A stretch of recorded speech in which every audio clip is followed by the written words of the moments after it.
Jace, what makes you uniquely qualified to lead Brockton? I think one thing is the grounded experience that I have here as a candidate, as a resident of the city.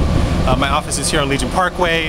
One kid called it the crack capital of Brockton. He was like, man, if you're on Legion Parkway, that means either you're crazy or you're serious about making change.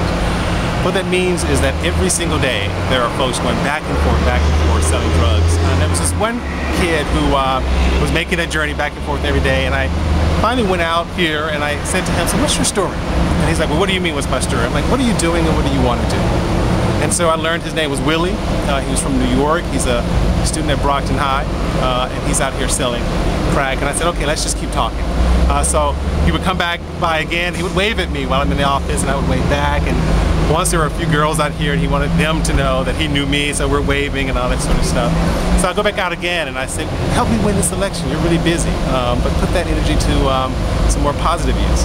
And so I got him to get these voter registration forms. I said, bring it back in a couple of days. It didn't quite happen, but we would see each other on occasion. We would start talking, and then he disappeared.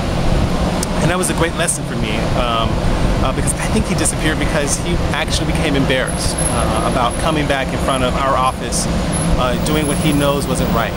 And it was a lesson around making certain that our kids are not invisible, that people like Willie enjoyed that invisibility. But everyone wants to be held accountable, and folks on the streets are accountable to someone. And so there was a lesson about looking someone in their eyes, and seeing their humanity, and not ignoring them. Because when you ignore kids, they understand what that means.